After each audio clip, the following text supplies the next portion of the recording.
वंदित्व सर्वसिद्धि।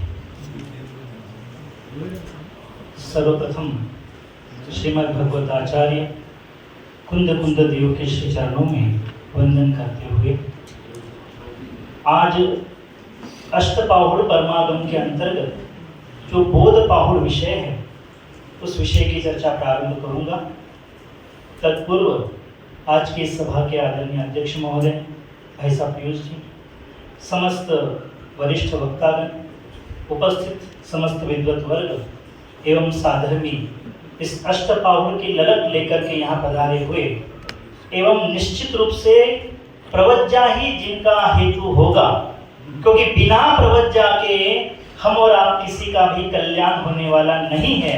और इस हेतु से यहाँ बैठे हुए हमारे सभी सुधी श्रावक वास्तविक रूप से बोध पाहुड़ में जो समागत 11 विषय है, उन 11 विषयों की चर्चा प्रातःकालीन के सत्र से हमने यहाँ सुनना शुरू की। यदि विचार करें तो इन 11 जो ये समस्त विषय है, जिन विषयों में आयतन हो, चैत्य गृह हो, जिन प्रतिमा हो, दर्शन, जिन बिंब, जिन मुद्रा, ज्ञान, देव, तीर्थ और अरहंत, यदि इन समस्त विषयों को हम समझे तो इन समस्त विषयों को यदि एक में गर्भित किया है तो एक ही विषय है प्रवज्जा। क्योंकि अभी हमने गाथा पाठ किया, यदि आपने थोड़ा ध्यान दिया होगा तो वहां पे मुनि मुद्रा को ही अरहंत कहा, मुनि मुद्रा को ही जिन प्रतिमा कहा, मुनि मुद्रा को ही आयतन कहा, मुनि मुद्रा को ही जिन बिंब कहा, मुनि मुद्रा को ही ज्ञान, देव और तीर्थ कहा। क्योंकि ऐसी मुनि मुद्रा को आचार्य कुंद देव ही प्रवचन सार में कहते हैं कि यह मुनि मुद्रा नहीं, ये साक्षात जिन मुद्रा है। और जिन मुद्रा ही नहीं है तो साक्षात मोक्ष मार्ग है, मोक्ष मार्ग नहीं ये तो साक्षात मोक्ष है। इसलिए जब गुरुदेव के प्रवचन और उनके सारे विषय वस्तु हम समझते तब ये बात ध्यान में आती है कि जो कोई भी जीव सुख की प्राप्ति करना चाहता है तो हमारे मुनिराज कहते हैं हम यहाँ खड़े हैं, बस आप चले आओ। गुरुदेव के प्रवचन को सुने चरणानी सुजग चूलिका में तो सीधी बात कहते हैं हम यहाँ खड़े हैं, बस आप वहां से चले आओ, अपना रास्ता बदल दो। और ऐसा जो यह प्रवज्जा है उस प्रवज्जा का स्वरूप हम लगभग यहाँ 7 बिंदुओं के माध्यम से समझेंगे।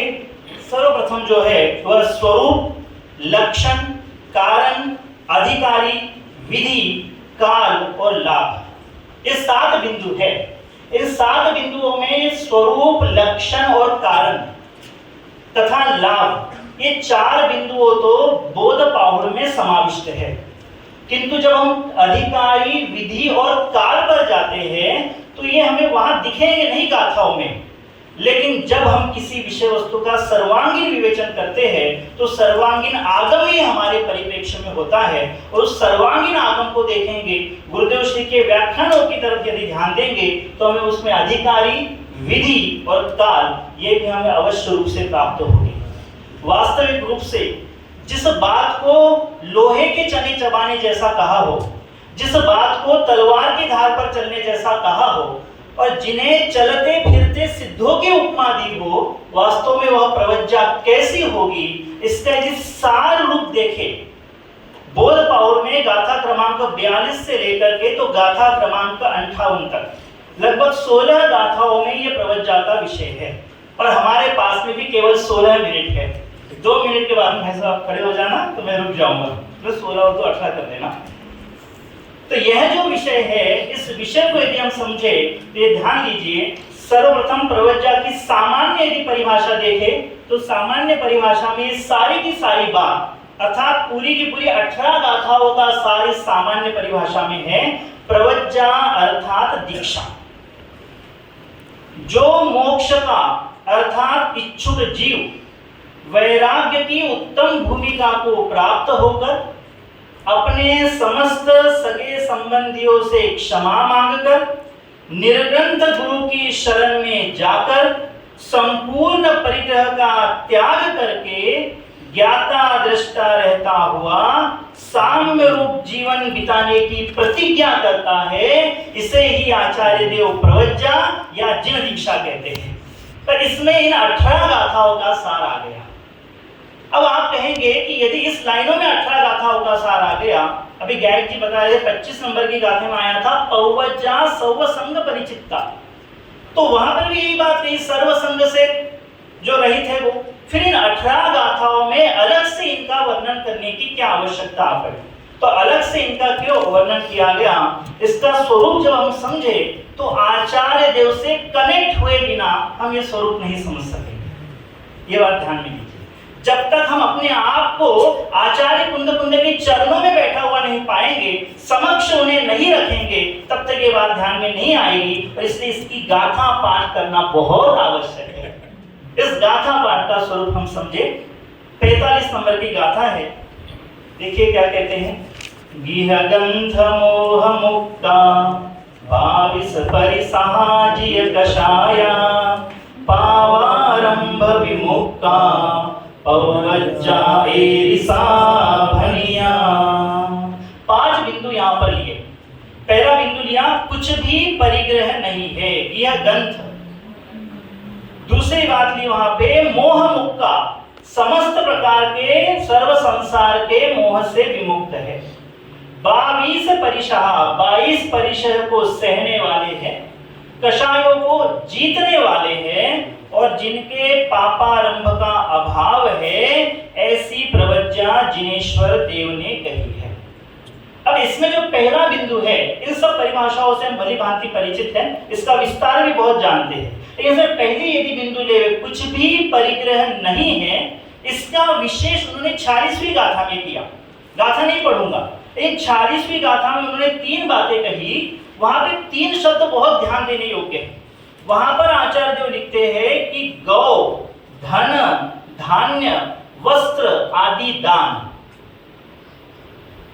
गौ, धन, धान्य, वस्त्र आदि दान, सोना, चांदी, शैया, आसन आदि शब्द, और छत्र, चवर, भूमि आदि कुदान। ये 3 शब्द उन्होंने लिए। थोड़ा विचार करें कि एक जगह पे शब्द का प्रयोग कर रहे हैं दान, दूसरी जगह शब्द का प्रयोग कर रहे हैं केवल शब्द, और तीसरी जगह पे शब्द का प्रयोग कर रहे हैं कुदान। वास्तव में ऐसा लगता है जब मुनिराज ऋषभ देव आहार के लिए 13 महीने और 13 दिन बाद जब निकले थे, तो उनके सामने सभी राजा महाराजा कि ये धन ले लो, ये धान्य ले लो, हमारी पुत्री ले लो, और न जाने क्या क्या लेकर के उनके सामने आए थे। तो उसी प्रकार का स्वरूप लगभग आचार्य कुंद कुंद देव के सामने उस समय था। सुबह आदरणीय भाई साहब मनीष जी ने बहुत सुंदर विस्तार से समस्त बातों की चर्चा की। लेकिन थोड़ा ये भी समझे कि वहां पे यद्यपि श्वेतांबर मत प्रचलन में नहीं था, लेकिन जब इस बोध पाहुर को पढ़ते हैं तो अन्य वादी प्रतिवादी या शिथिलाचार की जो पोषक वृत्तियां थी वो इस प्रकार से आगे आ रही थी कि कोई जो है गौ, धन, धान्य आदि का दान दे रहा था, कोई किसी न किसी प्रकार से विविध प्रकार से दीक्षा धारण करते हुए रह रहा था, और उसमें रहते हुए उन समस्त चीजों को अंगीकार करना चाहता था। तब आचार्य देव ने ये बात लिखी कि इन सब से रहित होना, इसका नाम जो है वो समस्त परिग्रह से रहित होना है। और यह तो एक सामान्य गृहस्थ के पास भी दिखाई देती है। और इससे होगा क्या, अधिक से अधिक इससे पाप बंद नहीं होगा। हमें तो लगना है पुण्य मार्ग में, और पुण्य मार्ग को छोड़ करके धर्म मार्ग में, और उस धर्म रूप स्वरूप को भी छोड़ करके अपने आत्म स्वरूप में लगना है। तो फिर यहाँ पर इन समस्त बातों की चर्चा क्यों की? क्योंकि उसकी जो शिथिलाचार की पोषक जो वृत्तियां थी, आध्यात्मिकता को थोड़ी कम करने वाली जो वृत्तियां थी, वो वहां पर प्रचुर मात्रा में आगे आ रही थी। और इसका सूत्र पावर में विवेचन किया। जब सूत्र पावर में विवेचन किया तो वहां पे सचेल शब्द जो आया उससे संबंधित ये सबकी सब बातें थी, और उन बातों का निराकरण करने के लिए आचार्यों ने यहाँ लिखा कि यह ग्रंथ मोह मुक्ता, कि वे सग्रंथ भी नहीं है और समस्त प्रकार के मोह से भी विमुक्त है। इस प्रकार से जो है इस प्रवज्जा का स्वरूप 5 बिंदुओं में कहा। फिर आगे जब हम 47 नंबर की गाथा में चलते हैं तो 47 नंबर की गाथा में देखिए अंतरंग परिणति का स्वरूप बतलाते हैं। और ये अंतरंग परिणति को कहते हुए कहते हैं सत्तु मित्तेय समा पंसस निंदा अलग्धि लग्धि समा तन कनये समभावा पौवज्जा एरिसा भनिया। इसकी यदि आप छवि देखेंगे तो इसकी छवि हमें कहाँ मिल जाएगी? इसकी यदि आप छवि देखेंगे तो छैरालाकार पंडित दौलत राम जी कहते हैं हरिमित्र महल मसान कंचन कांच निंदन थुतिकरण अर्घ्यावतारण्य असि प्रहारन में सदा समता धरन। देख लीजिए, सारा का सारा स्वरूप वही है। सत्तु मित्ते समा, पंसस निंदा, प्रशंसा या निंदा, अलद्धि लद्धि समा, लाभ या अलाभ, इन सब में समभाव है। और इन सब में जिनका समभाव है वही प्रवज्जा के धारी हमारे श्री मुनिराज है। श्री जिन दीक्षा के धारी वे हमारे मुनिराज है।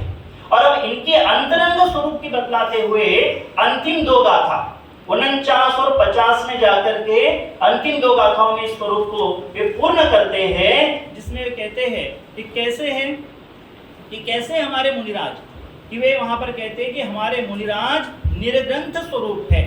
हमारे मुनिराज स्त्री आदि समस्त परद्रव्य के संग से रहित है। वे निर्माण स्वरूपी है, संसार आदि कृति से अराग स्वरूपी है, निर्द्वेष है, निर्मम है, निरहंकार है, निस्नेही है, निर्लोभी है, निर्मोही है, निर्विकार है, निष्कषाई है, निर्भयी है और परद्रव्य की आशा से रहित, केवल अपने स्वरूप में गुप्त होने के कारण स्वरूप गुप्तवर्ती है। यह अंतरंग परिणति उन मुनिराजों की जो है वह आचार्य जो ने हमारे सामने वहां पर प्रकट की। इसके पीछे का एक मुख्य उद्देश्य यह था कि कहीं इस जिन मुद्रा को लेकर के कोई दोष धारण ना करे, इस जिन मुद्रा में लेकर के कोई शिथिलता में न चले जावे। इसलिए 14 बिंदुओं के माध्यम से जो है वहां पर मुनिराज की अंतरंग दशा का स्वरूप स्पष्ट किया। इसे समझना हो तो निर्मम की व्याख्या भी यदि हम समझ लेंगे तो सारी की सारी स्वरूप गुप्तता जो है वो समझ में आए बगैर रहेगी नहीं। इससे अब अंतरंग की तो बात हो गई, अब बहिरंग में कैसे है?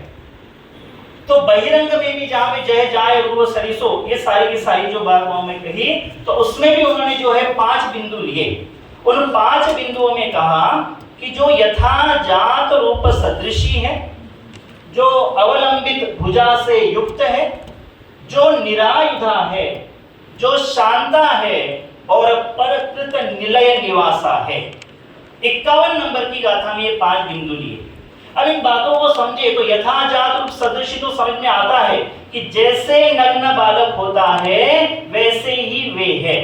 और आगे कहा अवलंबित भुजा, अवलंबित भुजा अर्थात कायोत्सर्ग में खड़ा होने की जिनकी शक्ति है। आगे कहा निरायुधा। ये निरायुधा शब्द वहां पे मुख्य रूप से क्यों प्रयुक्त किया, थोड़ा जानने योग्य है कि उस समय में जब आहार आदि के लिए निकलते थे तो करपात्र एक यही मुख्य मुद्रा थी, लेकिन फिर भी कुछ जगह पे कुछ स्थानों पर अपने साथ में लकड़ी का प्रयोग होने लगा, अपने साथ में जो है आयुध तो नहीं लेकिन लाठी का प्रयोग होने लगा। और यदि हम डॉक्टर साहब दादा के व्याख्यान सुने तो इसमें उन्होंने बहुत अच्छी तरह से स्पष्ट किया है कि लकड़ी का प्रयोग करते करते कोई जानवर आ जाए, कोई कुत्ता आ जाए, कोई बिल्ली आ जाए तो इस लकड़ी से मारते, आयुध रूप से प्रहार करते थे।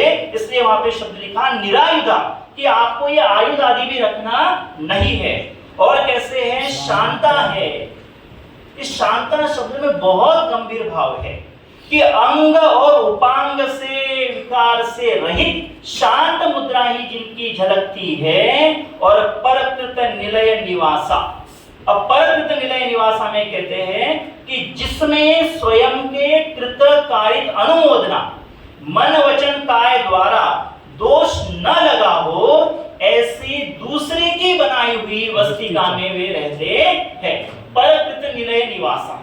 अब इससे हम समझ सकते हैं कि यदि इसके अलावा कोई स्वरूप दिखाई देता है तो वह स्वरूप वास्तव में इस कोटि में बैठता नहीं है, तो वह जिन मुद्रा अर्थात प्रवज्जा में दोष देने वाला ही है।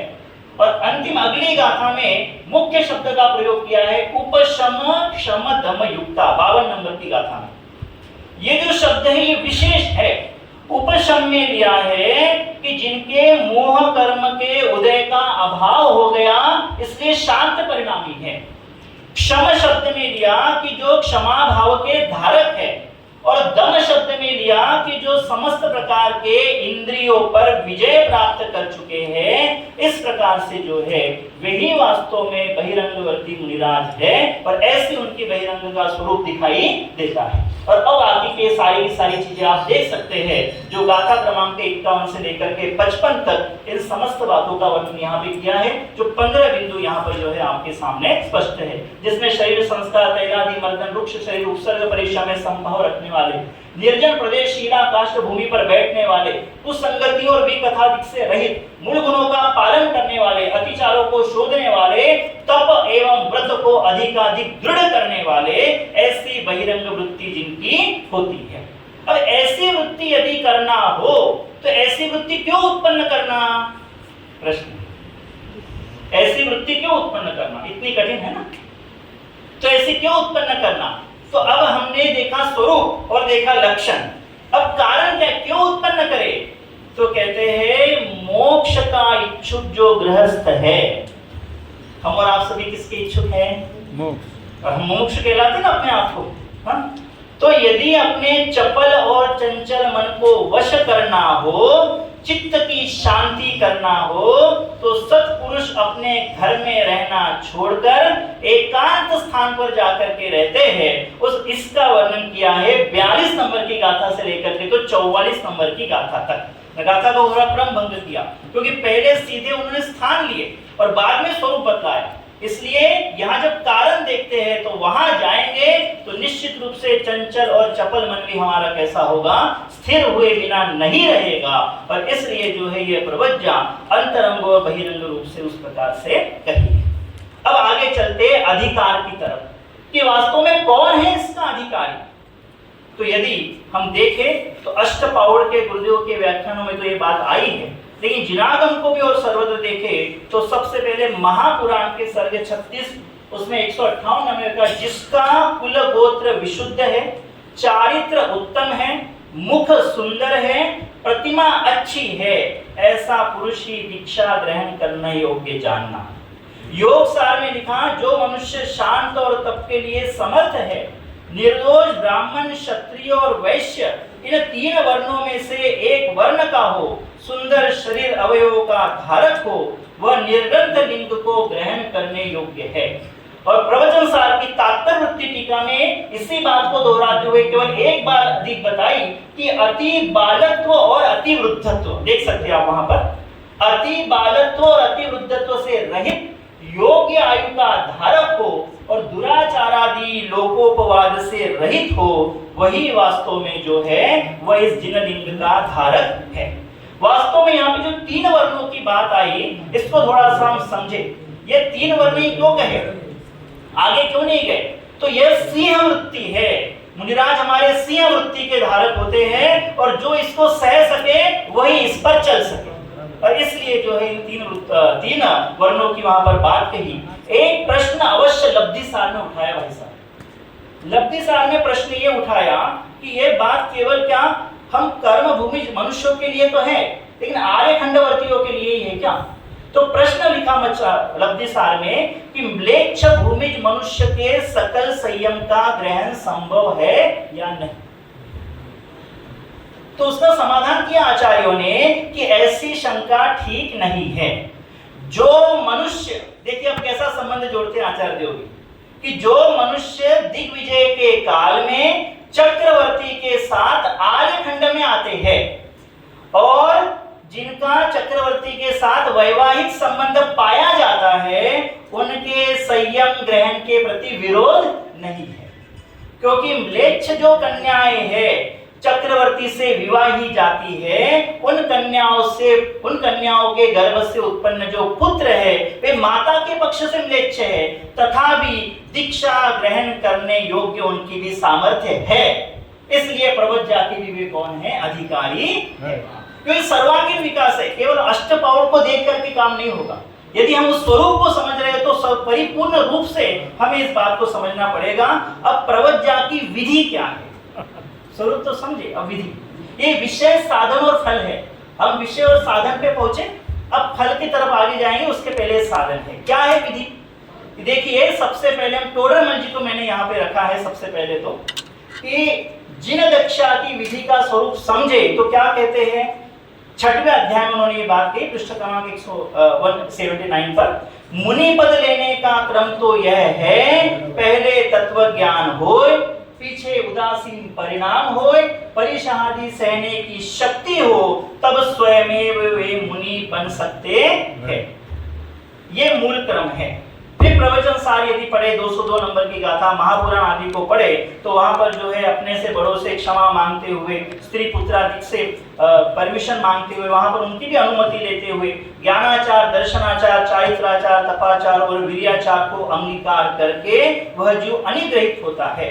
महापुराण में यहाँ तक लिखा कि सिद्ध भगवान की पूजन कर समस्त इष्ट जनों को बुलाना चाहिए और उनकी साक्षी पूर्वक पुत्र को सब कुछ सौंप करके प्रवज्जा को लिए वह गमन करे। एक बात यहाँ पर और विशेष जानने योग्य है, उस बात को मैंने संस्कृत में लिखा है क्योंकि हम आचार्य देव की भाषा से भी कनेक्ट हो, इसलिए वहां पे प्रश्न ये लिया कि दीक्षा के पूर्व क्या अनुमति की आवश्यकता है, क्योंकि प्रवचन सार की जब चरणानी और सूचक चुलिका को पढ़ते हैं तो प्रारंभिक गाथाओं में सब कहते हैं कि हे रमणी, हे पुत्र, हे माता, हे पिता, आप मुझे अनुमति दो। तो ये सब क्या है, तो वहां पर देखिए कहते हैं अगली स्लाइड, अनुमति की आवश्यकता है क्या, तो कहते हैं देखिए तत्र नियमो नास्ति, तात्पर्य वृत्ति टीका गाथा 200, तत्र नियमो नास्ति, ऐसा नियम नहीं है।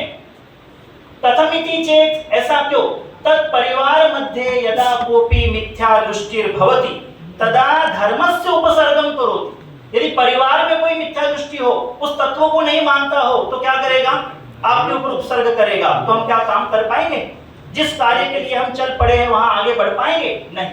तो फिर क्या होगा, यदि कोपि पुनः मन्यते गोत्र सम्मतम कृत्वा पश्चातम तपश्चरणम करोमि, मैं अपने सब लोगों को खुश कर दूंगा और बाद में तपश्चरण करूंगा, तो ये तस्य प्रचुरेण तपश्चरणम एव नास्ति, उसे भी प्रचुरता से तपश्चरण नहीं होगा।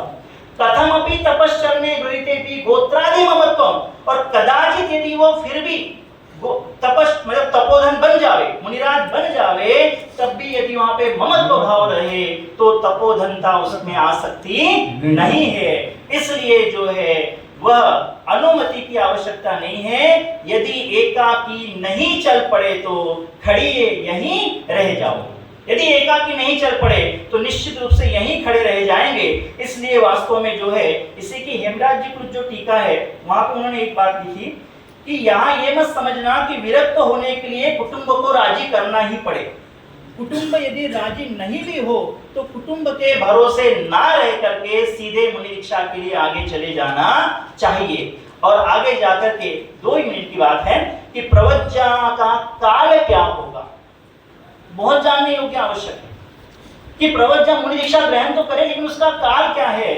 तो भगवत जिन सेनाचार्य महापुराण में कहते हैं, और ये आप कहेंगे भाई सब महापुराण, प्रवचन सार, लब्धि सार, योग सार, ये सब आ रहे हैं यहाँ पे, इन सब में अष्टपाउड़ है क्योंकि ये सारी बातें गुरुदेव श्री के व्याख्यान में से ही यदि उनको आप पढ़ेंगे और थोड़ा रिसर्च करेंगे तो ये सारी बातें वहां पर निकल करके आएगी। शब्द नहीं है लेकिन यदि हम वहां जाए तो ये सब बातें हमको वहां मिलेगी। उसमें उन्होंने लिखा कि जिस दिन ग्रहों का उपराग हो, ग्रहण लगा हो, सूर्य चंद्रमा पर परिवेश हो, इंद्र धनुष उठा हो, दुष्ट ग्रहों का उदय हो, आकाश में मेघ पटल ढका हुआ हो, नष्ट मास या अधिक मास हो, संक्रांति हो, क्षय तिथि का दिन हो, ऐसे समय में बुद्धिमान आचार्य, मोक्ष की इच्छा करने वाले, देखो शब्द का प्रयोग किया बुद्धिमान आचार्य। अब समझ लेना कोई अंतिम समय में हो जी है सब, हाँ चलो भैया तुम्हारा ये भाव सुधर जाएगा, नहीं ऐसा नहीं है।